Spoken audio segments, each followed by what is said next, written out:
Nesse segundo momento da mesa, eu vou quebrar um pouco a formalidade, porque falar desse professor aqui é você ter aquele gancho do que você pensava ou que pensa, como seria aquela educação de modo desejada por nós professores que estamos agora, por exemplo, cursando uma faculdade. Aí você vê aquele monte de teorias que te faz acreditar na educação de fato utópica até para nós hoje.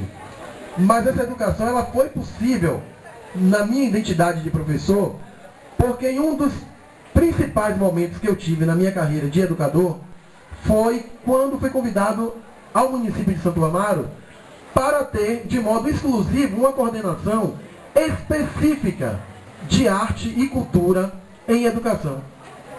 Muitos municípios não têm secretaria de cultura. Você tem a secretaria de educação contemplando outras secretarias. Aí de repente eu sou convidado a um município para fazer um trabalho em arte e educação, uma coordenação específica para isso. Eu achei aquilo fantástico e de algum modo foi um marco na minha carreira de educador em si. Porque eu vi a preocupação em um município em tratar dessa reparação, dessa crise étnica, dessa crise cultural que nós vivemos ainda em sala de aula. A escola é um espaço laico para todos, mas de repente são poucos os municípios que se concentram tanto em fazer isso. E esse professor aqui, esse professor especialista, ele foi secretário de Educação no município de Santo Amaro e ele fez por valer a cumprir tudo isso. Ele simplesmente disse assim, ó, por gentileza, vá ao Teatro Castro Alves, lá tem o grupo desse, o Neugibá. Então, de repente, eu tive o meu primeiro contato com o Neugibá, no sentido de trazer isso para a escola pública. Então, eu disse, pô, esse cara, ele, de fato, ele sonha essa educação que nós desejamos, de fato. Então, é desse leque, desse link que eu fiz aqui, que eu faço a pergunta para o professor especialista Ednei Santana, também um poeta. Professor Ednei, em sua vasta experiência em educação, em sala de aula, em suas contribuições educacionais, frente a essa sociedade brasileira hoje, marcada por protestos e tantos outros acontecimentos, o que configura para o senhor a educação enquanto transformadora? E qual é o papel em si desse professor? Como esse professor ele pode se ver enquanto parte dessa educação transformadora da qual tanto se discute? A educação transforma a sociedade. Como o professor, ele é parte dessa transformação. Muito obrigado pela sua presença. Bom dia a todas as pessoas. É um prazer retornar a Salvara. Eu trabalhei aqui no Colégio Luiz Eduardo Magalhães há uns 10 ou 12 anos, no curso de magistério, no segundo grau e no pré-vestibular também. Hoje encontrei alguns ex-alunos que agora são colegas meus de trabalho nessa nossa frente, nem um pouco fácil, que é ser professor e professora, né? A maioria das vezes vivemos nos equilibrando em uma linha bem fina entre a dor e a alegria de ser professor. Tem dias que é de pura alegria e tem dias que é de pura dor, não é isso? Mas o Caetano Veloso diz que cada um de nós sabe a dor e a delícia de ser o que é, né? E essa frase nos diz que se nós escolhemos livremente o magistério, temos também a consciência de que enfrentar em meio ao paraíso alguns monstros, às vezes, vai ser necessário. Não é verdade? E falando em paraíso, eu quero começar citando uma obra, um livro de poesias bastante antigo, publicado por um poeta chamado John Milton, em 1667. Bem velhinho, né? Nesse livro ele recria a simbologia da expulsão do diabo do paraíso. O diabo, como nós chamamos de diabo, tem um nome lindo, é Lúcifer, aquele que traz luz, o nome dado pelo próprio Deus. Se Lúcifer não tivesse sido transformado no diabo, muita gente por aí se chamaria Lúcifer. O que traz luz, que clareia, né? E era o anjo mais lindo e belo que tinha no céu. Ninguém era mais bonito que ele. Digamos que ele era o homem de confiança de Deus. O coordenador, o secretário, né? Tinha toda a moral lá no céu. Mas um dia, Lúcifer se olhou no espelho e disse: eu sou bonito, eu sou lindo, ninguém aqui é mais do que eu. E aí ele cometeu um erro terrível. Ele criou o eu enquanto personalidade. Foi o que Deus fez com Lúcifer? Aqui não, aqui nós somos. E expulsou Lúcifer do paraíso. Com tanto mundo por aí para jogar, Lúcifer, Deus jogou logo aqui no nosso planeta. Vai lá para aquele povinho infernizar um pouco a vida deles todos. E ele caiu aqui entre nós. Aí um dia ele sentado assim, junto com os outros que vieram atrás dele, um dos anjos expulsos falou assim, no poema de Milton: veja que lugar você veio nos jogar, nesse planetazinho de nada, com esse povo insuportável. Nunca mais nós vamos voltar para o céu, e a culpa é sua, Lúcifer. Ele aí disse uma frase que serve muito bem para nós refletirmos sobre a vida. Ele falou em resposta ao outro anjo: eu prefiro ser senhor no inferno que escravo no céu. Prefiro ser senhor no inferno que escravo no céu. Vamos pegar essa metáfora do poema de John Milton e lembrar da nossa labuta em sala de aula. Quem é o professor em sala de aula? O professor é aquele que leva a luz, porque o aluno é aquele que não tem luz. A palavra aluno do latim é isso, o que está na escuridão, o que precisa ser cuidado. E o professor é o que vai levar a luz. Mas quantas e quantas vezes nós que somos senhores e senhoras das nossas salas de aula nos sentimos como aquele diabinho que falou com Lúcifer: que adianta ser senhor e senhora aqui se nós estamos no inferno, né? Se nossa autoridade não significa muita coisa, e ainda, por tudo, lá em cima em algum lugar tem um Deus que a qualquer momento pode acabar com nossa alegria. Ou seja, a educação pública no Brasil, com algumas raríssimas exceções, se transformou no que John Milton fala no livro dele, em um paraíso perdido, em senhores e senhoras que têm a santa missão de clarear, mas estão perdidos naquele mundo. E por que esse mundo se perdeu? Pela invenção que Lúcifer nos deixou, o eu. Quando eu existo, e eu tenho consciência que só eu existo, o outro em minha frente não é absolutamente nada. Eu sou, eu quero, eu sei mais que você, e sem mim você não existe. Não é isso? E aí cria-se o inferno, as ilhas de conflito. Eu fico na minha ilha, meu aluno na minha ilha, o porteiro na ilha dele, a cidade toda vai virando uma ilha. Cada um entrincheirado na sua ilusão do seu eu.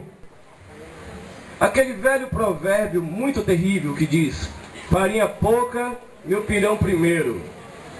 Mas as pessoas não percebem que na maioria das vezes a farinha pouco vai matá-lo de fome, envenenado na arrogância, na prepotência.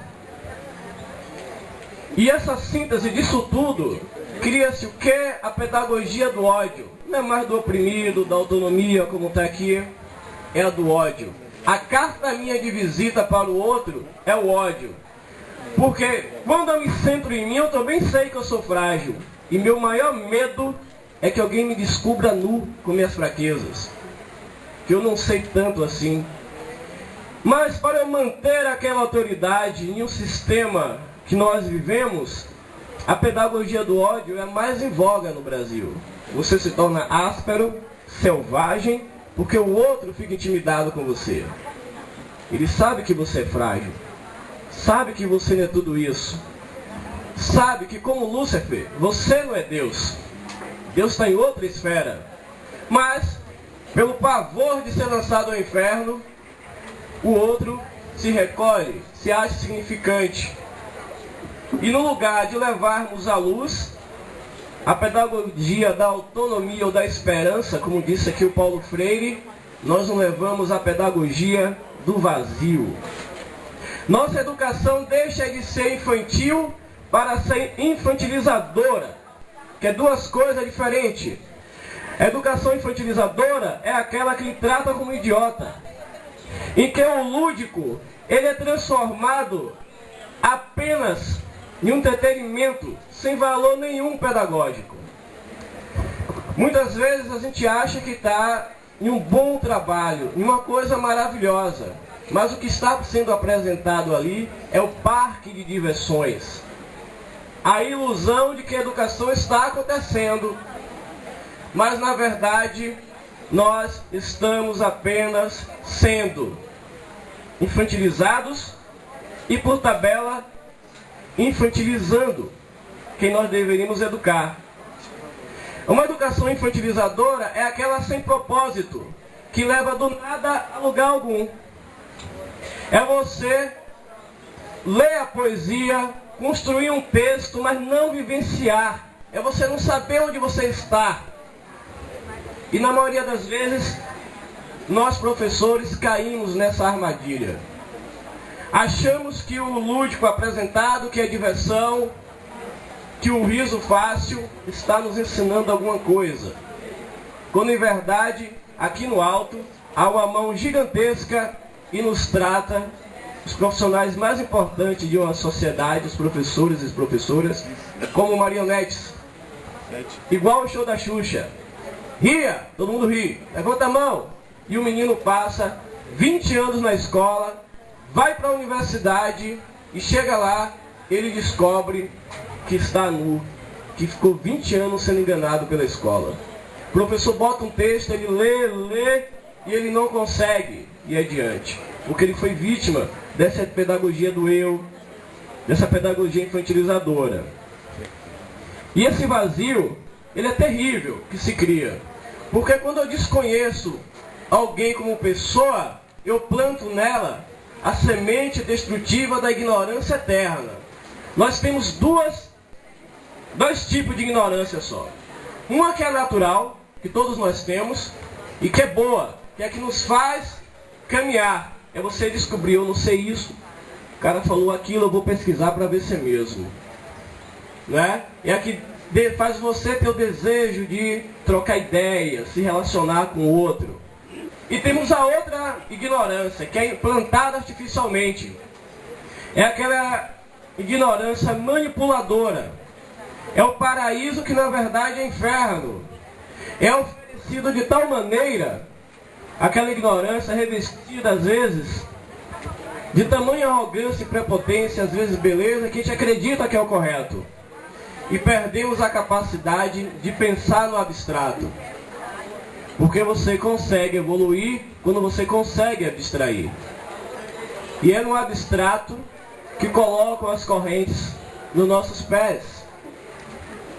Essa pedagogia para a ignorância artificial, ela é plantada na gente. Aí nós começamos a achar que tudo é bom, que tudo é maravilhoso. Não é? Que é assim mesmo. Vou pegar a música mais tola do carnaval, vou levar para os meus alunos, porque é mais fácil de trabalhar. Ora, a escola é o momento de você despertar ali naquele aluno curiosidade para outras coisas que ele não conhece. A musiquinha do carnaval, toca no carnaval, na barraca, na rua, na casa dele, quando chega na escola de novo. Olha a ignorância funcionando. O que foi que ele aprendeu com você? Nada. Ele vai dar risada, vai pular, mas não aprendeu nada. Pode até achar que você é um grande professor. Um educador que eu gosto muito é Carl Rogers. Uma paixão eterna. Ele tem uma frase que eu trouxe aqui para nós pensarmos. Ele disse: os educadores precisam compreender que ajudar as pessoas a se tornarem pessoas é muito mais importante do que ajudá-las a tornarem-se matemáticos, poliglotas ou coisas que valham. Ou seja, educar para tornar pessoa é mais importante que formar um médico, um professor, um secundarista. Mas por quê? Porque indivíduo todos nós somos. O indivíduo, ele não tem nome, ele não tem família, ele é um número. Mas pessoa, você é alguém. Pessoa, você se reafirma enquanto cidadão na sociedade. O médico, que não é uma pessoa, é só um indivíduo, é aquele que você vai no posto de saúde e fala assim, mas que cara grosso, nem parece que é um médico. Ou aquele professor que o aluno tem pavor, que os colegas não querem encontrar porque ele já vem ali com a nuvem de chuva em cima dele, dando raio para todo mundo. Ele não aprendeu a ser pessoa. Porque quando você é pessoa, você entende o outro. Quando você é pessoa, você não usa seu conhecimento para humilhar o outro. Quando você é pessoa, você vai estudando. Quanto mais você estuda, menos agressivo você se torna. Mas o Brasil é tão terrível que tem uma lei que o sujeito que tem curso superior tem cadeia especial. Quando deveria ser o contrário. Quanto mais estudou e cometeu crime, mais terrível devia ser a pena. Né? Beleza. Aí o sujeito que não estudou nada, ignorante, faz um crime, é entrevistado na TV, não consegue nem falar o crime que deu, a pessoa fala assim, ao monstro. Olha que coisa, que cara desgraçada, tem jeito de cara de monstro. Aí eu sempre procuro para falar assim com as pessoas, mas ele parece com quem mesmo? Ele parece um primo meu, parece um irmão meu, que fala com as pessoas que eu conheço. Ele deve ser punido? Deve. Mas, mais punido que ele é todo o sistema educativo do Brasil que falhou com ele. Porque está na lei, educação é dever do Estado, não só da família. Aí vem o outro, pós-doutor, doutor, não sei o quê, comete um bocado de crime, nem algemado é. Olha o Brasil aí de indivíduos e não de pessoas. Então eu não sou uma pessoa se eu não tenho algo a oferecer. Você é um exemplo disso. Eu falei na estante, e todos nós já estamos cansados de saber, mas é sempre bom repetir. Nenhuma profissão é mais importante que professor. E poucas profissões, o sujeito, a pessoa, estuda tanto quanto o professor. O professor passa a vida toda estudando. Mas aí vem alguém, seja engenheiro, advogado, as pessoas, doutor, e você, né, que estudou, que batalhou. Um dia eu estava sentado com minha mãe, que tinha acabado de me formar. Aí passa uma juíza de 20 e poucos anos, ela novinha, já é juíza. Eu digo, ô, professor, eu também novinho, já sou professor. Porque professor, nesse esquema aqui que Carl Roger fala, ele é destituído da sua personalidade. E isso é politicamente construído. Ou seja, eu não sou Ednei, eu sou professor, mas professor é qualquer um. E antes de ser professor, eu sou o quê? Estamos nos dividindo em indivíduos. É por isso que está aí essa crise na rua, na sociedade nossa, que ele falou, essas manifestações sem fim, porque é o cansaço da sociedade. Quando você tenta o diálogo, olha, eu quero falar com você, quero minhas 40 horas, quero aumento, você vai lá, já, meu aumento, minhas 40 horas, já nunca me recebe. Se isso não acontecer, o diálogo não vale mais nada. Meu lado pessoa não faz mais sentido para já. Ele não me escuta.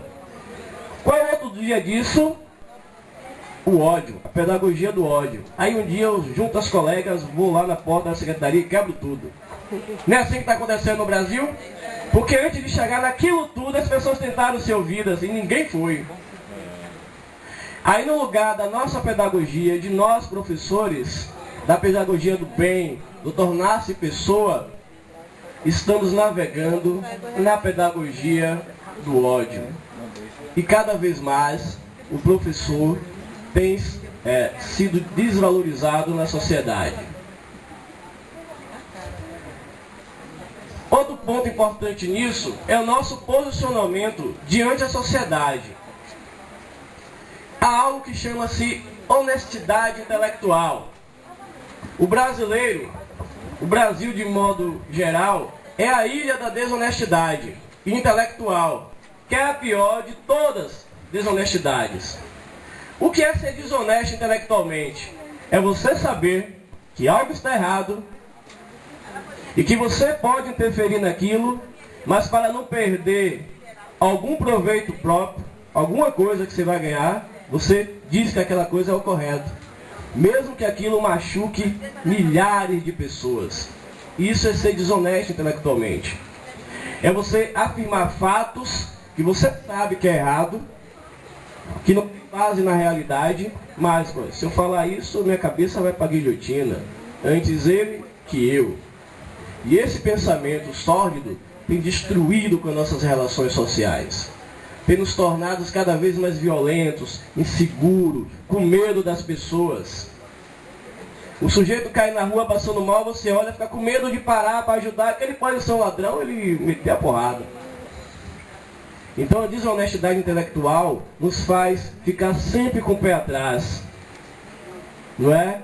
E o professor, ele não pode mergulhar na desonestidade intelectual. O pacto dele é com a análise correta dos fatos. Eu analiso a realidade, independente do que ela vá me dar de retorno. Por quê? Se eu sou desonesto intelectualmente, o que é que eu vou levar para o meu aluno? Vou assinar ele ser desonesto. Um exemplo disso é as questões de avaliação. Quantas e quantas vezes o professor é tentado, o aluno que não vai bem, ele avaliar na nota de uma maneira não correta, dando umas notas que valorizem mais aquele aluno, ele pensa assim, mas ele é tão bom comigo, é tão educado, mas ele tem algum problema que ele não consegue aprender. Não vou reprovar não. Vou dar logo esse 8 aqui, só pelo comportamento. Isso é desonestidade intelectual. Então a sociedade está toda baseada nisso. A nossa categoria de professores é a maior do Brasil. Se todos nós fizéssemos essa corrente, antes da Copa do Mundo, nossa educação mudaria radicalmente. Mas para isso, é necessário a honestidade intelectual. Se eu não sei, eu vou dizer não sei. Às vezes eu passo na rua, o pessoal pensa que você é formado em letras, que você é um dicionário ambulante. Como é que se escreve tal coisa? Não sei. Vou olhar no dicionário e lhe falo. Se eu souber, eu lhe falo. Não é? As pessoas acham que você sabe tudo. Mas ninguém reclama quando chega no médico, com a dor no coração, e tem um ortopedista e a atendente fala, hoje não tem cardiologista, só ortopedista. Mas antes de tudo ele é médico, ele tem que lhe atender. Mas a desonestidade intelectual, ela também passa por aquilo que você representa. E na esfera social, o professor ele é querido, ele é amado, todo mundo beija e abraça, todo mundo diz que ele é importantíssimo, mas na prática, isso não acontece, né? Isso não vai adiante. Para nós engatarmos aqui outro pensamento, a questão da nossa formação, já que estamos falando em honestidade intelectual. Nosso querido Paulo Freire disse, ninguém ignora tudo, ninguém sabe tudo, todos nós sabemos alguma coisa, todos nós ignoramos alguma coisa, por isso aprendemos sempre. Ou seja, nem eu, nem você, nem ninguém, nem o próprio Paulo Freire é senhor e senhora de razão nenhuma. E ele nos chama para uma coisa importante, a formação constante do professor. O professor que imagina que no dia da formatura dele, ele pegar o diploma, acabou a vida dele enquanto estudante, ele está quadradamente enganado. O professor que ele não estuda, que ele não busca conhecimento permanentemente, ele acaba ficando, além de ultrapassado, um fake, para usar uma palavra da moda, um professor falso, né? O professor que tem responsabilidade consigo mesmo, independente da jornada pedagógica, de oficina, ele está estudando. Porque nada mais terrível de que você, professor, professora, encontrar alguém e você falar para essa pessoa, eu sou professor, e aquela pessoa notar que na sua formação há sérias lacunas. Que a ignorância não é natural que eu falei, mas a da formação aparece. Coisas tolas. Uma análise simples da realidade. Eu tenho uma amiga minha, professora, que ela é um bom exemplo disso. Ela chegou para mim e falou assim: Odinei, eu não entendo o que esses homens escrevem nesse livro. Eu acho que eles pegam as palavras, jogam tudo aí dentro e dá um livro desse. Essas teses não servem para nada. Isso na minha escola não funciona nada. Aí eu fiquei pensando, uma parte do que ela disse, eles pegam as palavras e jogam nos livros. Me diz que ela lê e não consegue entender. Mas como ela é da pedagogia do Lúcifer, do eu, ela não dá o braço a torcer, prefere dizer que é o sujeito que escreve errado, que é o autor que não se faz entender. Seria mais honesto se ela falasse assim: eu tenho problemas na minha formação. Eu não fui uma boa aluna de pedagogia, levei com a barriga e agora estou tendo dificuldades. Porque uma coisa são os conflitos que você tem na escola, que você trabalha. Outra coisa é a sua formação pessoal. Você ter, a alegria em constantemente aprender. Eu posso acreditar em um dentista que tem medo de sangue, eu vou deixar que ele tire meu dente? Nem por brincadeira. Mas por que eu aceito passivamente que um professor não estude, que tem a proeza de se formar e não ler um livro? A gente cobra do sistema respeito, mas nós devemos cobrar isso, dando de nós também o nosso respeito. E é dizendo a ele: eu sou professor, eu domino a minha profissão, estou em constante aprendizado, por isso mereço ser valorizado. Não é verdade? Sem esse processo de autoavaliação, pouco se é o professor. Porque ele é o único que, embora ganhe pouco, é desvalorizado, que a sociedade mais cobra. Você que vai no Facebook e escreva a palavra errada, aí é professor. Vai pra aí como tá. Ainda diz que é professor, um negócio desse, não é assim? Ninguém chega assim, chega lá escondido, aí corrige ali, que você dá, vai logo ali malhando. Depois encontra na rua, belíssimo texto que você escreveu, lindo aquela mensagem de ano novo, e tava lá, você viu, rapaz? Depois chega na escola tirando a maior onda, não sabe nem escrever, botou casa com Z. Então a gente precisa ter cuidado, Dar um tempo para nós, para o prazer cultural nosso simples. Eu moro na cidade como Salbara. Enquanto professor, eu tenho que conhecer a história da minha gente, tenho que entender como funciona essa cidade. E é assim que a gente aprende, porque a universidade não dá tudo. Aliás, a universidade hoje é que menos dá. Está formando no fast food, seja público ou particular, não se enganem não. É fast food. Tome lá seu diploma. É que menos dá. Se você não for por uma paixão intelectual, vai se tornar um professor bizarro em sala de aula. Aquele que pode rir, subir na mesa, se vestir de palhacinho, mas no fundo, não é professor. Está mais para um animador de plateia. Então a gente deve constantemente desafiar a nossa ignorância. Eu me desafio, eu quero aprender.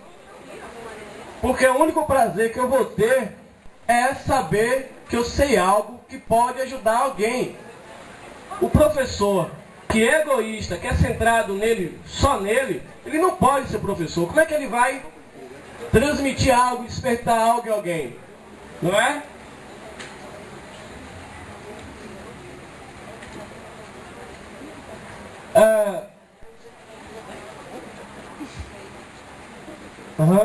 Me deu aqui que tem 5 minutos. Vamos fechar. Uma das coisas mais complicadas hoje, pessoal, para nós, nessa constante estabilidade que nosso país vive, nesse tempo de tanta tristeza e angústia, é nós analisarmos a realidade. Há um momento que tudo parece propaganda, de refrigerante. Às vezes, nós não temos a certeza se o que nós estamos olhando é real ou não. Se alguém quer apenas criar toda uma esfera social para nos manipularmos ou não. E o professor ele deve ficar atento, porque ele trabalha com pessoas, geralmente, que ainda estão na construção da própria identidade. intelectual. Não como pessoas, mas intelectual. O aluno, na maioria das vezes, das nossas escolas, ele só tem, na maioria das vezes, como única fonte de cultura, de formação, a escola e o professor dele. Na casa dele não há livros, na casa dele, na maioria das vezes, não há boa música, não há um debate sobre a realidade do país. E quem que vai ser essa ponte com ele? A escola e o professor. E essa realidade nossa de hoje é muito espinhosa, porque nós não sabemos de que lado está Lúcifer e de que lado está Deus. Às vezes parece que estão todos dois misturados. E no meio está eu, está você, que tem a santa missão a um. E na maioria das vezes, esse nosso aluno, ele só conta com o professor. Aí, se ele tem um bom professor que encara o desafio de despertar nele essa curiosidade pelo mundo, ele vai longe. Se não, ele vai ficando. E só anos mais tarde, quando a vida for bem dura com ele, que ele vai olhar para trás e vai dizer a frase terrível que vocês encontram no livro de Clara dos Anjos de Lima Barreto. A última frase do livro, depois que Clara olha para trás, uma menina pobre, negra, que vê que durante anos ela foi enganada, ela olha para a mãe e diz: mãe, nessa vida nós não somos nada. Mas a nossa santa missão é não deixar que outras Claras dos Anjos apareçam por aí. E nós podemos. Muito obrigado.